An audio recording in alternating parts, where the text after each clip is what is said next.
I live in Seattle, Washington, so for me, it was February 29th, 2020 when the pandemic first shifted from tragedy to threat.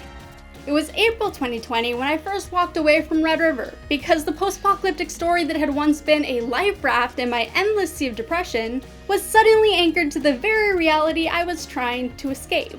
And it was a dark and disconnected June 2020 when I first asked myself, will the post-apocalyptic genre survive the pandemic?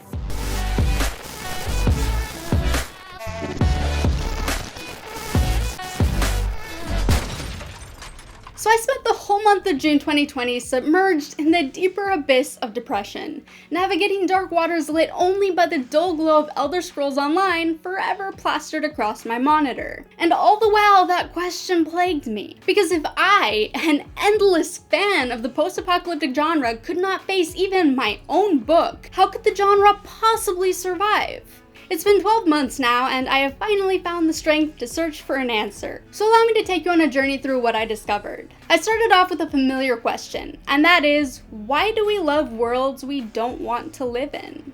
Most stories with heavy world building make us want to visit those fictional worlds, to explore the vibrant jungles of Pandora, or wander the twisted alleys of Ketterdam. But none of us truly want to live in the world of The Walking Dead. And yet we cannot get enough of the ivy-draped skyscrapers, of shattered glass sparkling under a sea of stars unchallenged by the lights of civilization. I mean, hell, we even enjoy watching characters struggle with tasks we take for granted. So why is that? The first reason is straightforward, and that's the desire to learn. We don't come to story for beautiful language, poetic writing, or even dramatic plot points. We come for something much deeper, much more meaningful. Inside info on how to survive in this glorious, cruel, and beautiful world. And so we crave post-apocalyptic stories because we want to wonder if we could survive in that character's shoes, and if not, what we should do differently. This is the aspect of the post-apocalypse that caused a surge in popularity in the first few months of the pandemic. Because submerged in uncertainty, we all wanted to watch characters swim. But more on the effects of the pandemic in a bit. The next element that draws us to the genre is guilt. A little piece of us finds morbid joy in seeing man-made structures reclaimed by the wilds, and on some dark level, seeing humanity punished for the sins that led to our damaged world. It's in all the primary plot lines. Greedy use of science leads to a deadly creation. Nuclear war leads to an untouchable world. Aliens crush us in a way that mirrors or flips our relationship with nature. And then you have asteroids, which are often a way to represent a sort of karmic retribution. Hell, some stories even depict gods tearing us down, or the earth itself rebelling. These can all be distilled down into us being punished for our hubris, selfishness, and ignorance. The genre digs into our guilt, but in doing so, it unearths the concept of redemption. Because at its core, this genre is actually about healing. Post-apocalypse offers a clean slate on which the world can be rebuilt. And though many of us use it to explore the lingering faults in humanity, it's still a backdrop that promises the potential for a brighter future. We don't want the world to go back to the way it was! We want to move forward, together. This could be a new age. If the characters can only overcome the flaws that brought us to this dark place. Kipo and the Age of Wonderbeasts and Sweet Tooth explore this in beautiful ways, by presenting the angle that the new life forms are not the cause of the end, but rather a misunderstood symbol of healing and symbiosis. Did you know that before the virus came, the water wasn't blue? That's because they filled the water with trash. But once kids like you were born, the earth could start to heal. And it's no coincidence that these pieces of media focus on a melding of the human and the animal.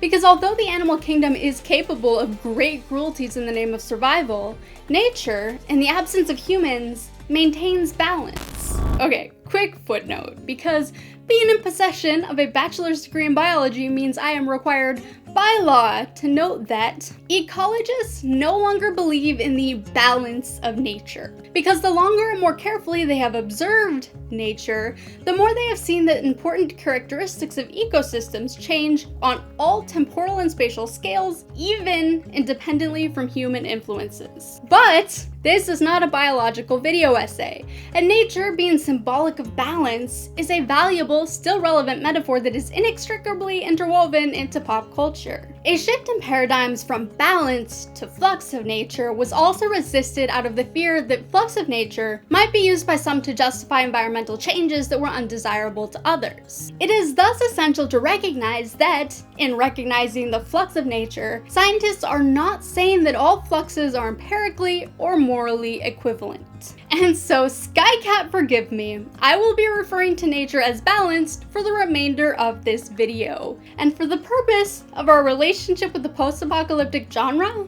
I think it's a vital simplification that elevates the impact of these stories. Anyways, post-apocalypse stories exist not to show humanity destroyed, but to show humanity humbled, brought back to the natural animal roots we've long left behind. It's an equalizer that puts us on the same damaged place as nature and presents the opportunity for us to heal and grow together so that we might achieve the same harmony as plants and animals. This core of resetting the scales is also gorgeously captured by the breathtaking visuals of the genre overall.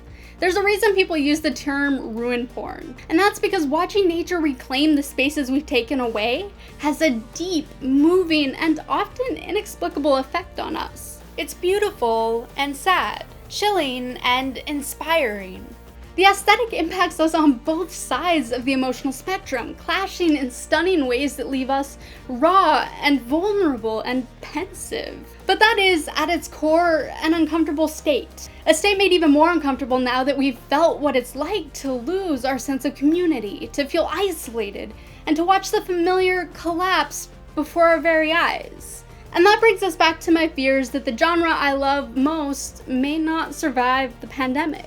And so, hoping to ease my fears, I set out to find concrete data on the exact shift in our patterns of media consumption. A fool's errand, if ever I set out on one, because sales data isn't readily available, scientific articles take forever to get written and peer-reviewed, and no one is running polls on the important questions. So I will present to you my anecdotal exploration of articles, blog posts, and of course, Twitter. Shout out to everyone who took the time to reply to my tweet. I'll link it in the description if you want to read all the responses. From what I could find, genre tastes did shift in the pandemic, but not in the way I'd imagined. Contrary to everything I'd expected when I set out, post-apocalypse stories actually experienced a very brief surge at the start of the pandemic. Though keep in mind I'm basing this largely on Google Trend data, which could be skewed by creators making content focused on their freshly revived keywords. But it also makes sense given the learning angle I covered earlier. Furthermore, some people find therapeutic value in submerging themselves in stories that mirror the state of their world. So a darker reality leads to cravings for darker fiction. And our experience with the pandemic added an edge of relatability to the genre that many of us didn't have before. Sure, your favorite restaurant didn't get overtaken by plants and mutant raccoons, but it was taken over by a ghost kitchen and is now 1/8 of a Mr. Beast burger, which isn't the end of the world, but it did change the shape of yours. And maybe humanity isn't on the verge of extinction because of a zombie virus, but you've now felt the heart-pounding fear of risking your life to procure groceries, the frustration of a government failing you, the disappointment of watching people make selfish decisions, and the isolation of being trapped indoors. But while this deeper connection made some people love the genre more, the surge was short-lived, showing only peaks in February and April 2020. Because pandemic fatigue quickly set in, and most people don't look for relatability in a long-term crisis. They look for escapism. And so when life got rough, many sought lighter stories, or at least fiction heavy in a way that didn't rest on the worries currently weighing them down. And so many picked up fanfiction, romance, and comedy. Likewise, the pandemic stole our ability to travel and experience new things, so people sought the eclectic worlds contained within the threads of fantasy. But our woes were not so easily tuned out, and an inability to focus kept many of us away from the fictional worlds we so desperately needed, which led to a renewed interest in the sweet embrace of nostalgia. Old favorites provided a perfect blend of familiarity, feel-good chemicals supplied by revived conditioning, and a fictional world that could be consumed with much less effort than a new story. Because when our minds clouded with worries and a sentence or two fled into the fog, we could continue with no real impact on our immersion. But not everyone craves an effortless escape. Some preferred a new flavor of fear. Surprisingly, there was a boost in the popularity of horror stories. It seems counterintuitive. Why would people turn to horror when they need only to pick up their phone to find an endless supply of dread? Now, I'm not a horror fan, but as far as I can tell, it's because horror offered an escape free of plot-rooted relatability, while not requiring the sometimes uncomfortable tonal shift of crossing from a harsh reality into a bright genre. People are vastly different, so of course everyone's genre tastes were affected in different ways. But there is one shift that I think will become widespread in the coming years, and that is a shift in the core of the post-apocalyptic genre itself. And by pure chance, this year delivered 3 pieces of media that perfectly exemplify a shift born of events that came after they entered production. And those are Kipo and the Age of Wonderbeasts, Netflix's Sweet Tooth, and Love and Monsters. And don't worry, this video is spoiler free. So what did these stories have in common, besides stellar reviews, vibrant color designs, and a pandemic release date? Firstly, we have the heavy focus on healing and balance that I mentioned earlier, but that isn't uncommon in the genre. Hell, even The Last of Us 2 is, at its core, about healing. But it's about personal journeys of healing from loss, and it hides these themes beneath an inky black surface that many couldn't see past. So if not healing, what element elevates these stories to pandemic-rooted success? I believe that it's the mindset of the focal characters and their relationship to the people and world around them. It's in the shift from a focus on a better tomorrow to the joy of today. The pandemic has been a long and painful experience that many of us feel helpless to improve. But finding hope for a brighter future has been one of the lesser struggles. Most of us assumed that scientists would figure things out eventually, and so we didn't need characters hopeful for tomorrow, but rather a revelation of light within a world unchanged. I wanted you to know that not everything on the surface is bad. That there are places where it's okay, better than okay. That there's hope for your people. Now, plenty of post-apocalyptic stories have lights at the end of the tunnel and inspiring cores that urge us to fight and even to forge a brighter future. But these 3 stories are doing something different. These stories are focused through the lens of characters who are brimming with hope and joy, centered in the now, rather than waiting for a brighter future. That little dude's got hope coming out of every pore. No clue where he gets it from. These characters experience sadness and rough patches like anyone else, but they let hope in by default, or in the case of Joel from Love and Monsters, learn to do so over the course of the story.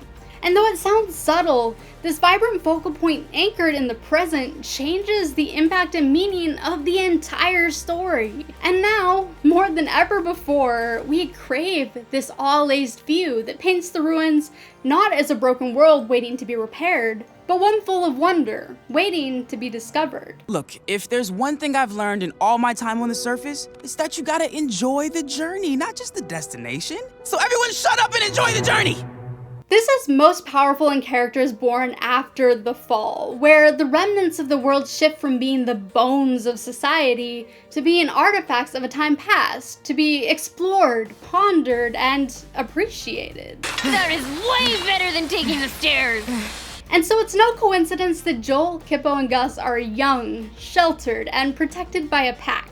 Because we, as the viewer, can't help but see optimism as naive when presented on the backdrop of a life where only the strongest survive. What are you doing? I'm from the surface where life is hard. Good. You're catching on. This is my angry surface face. Whoa, what's that? The believability is also helped with characters who were born after or were underage during the fall, because we imagine them free of the burden of guilt that weighs so heavily on us. Before the virus, Earth was dying. Humans, grown-ups, had ruined it, all for their own selfish needs, leaving us with nothing. They say that hope is the only thing stronger than fear, but I disagree. It isn't a matter of one overpowering the other. It's that hope is the light that can make the darkness feel a little bit further away, but only if we let it in. Don't get me wrong, the surface is a dangerous place. But I don't think hiding underground is the answer anymore. There's a great, big, beautiful, inspiring world out there. Go, live your life. It won't be easy, but it'll be worth it. We are always telling ourselves tomorrow will be better, while failing to notice everything beautiful about today. And that doesn't mean we shouldn't fight for a better world, but if we're always looking for the light in a better tomorrow, we'll live our entire lives in the dark. So bask in the little joys of the now and know that enjoying this moment doesn't take away the potential of tomorrow. Because changing the world is hard, and it isn't a journey we can survive without a little light. Writing is my passion, so for me, it was July 30th, 2020 when I first tried dusting off my Red River draft, November 2020 when I remembered what it was like to love the project, and February 2021 when I remembered why I write. And it was June 2021 when I found the answer to my question. Will the post-apocalyptic genre survive the pandemic?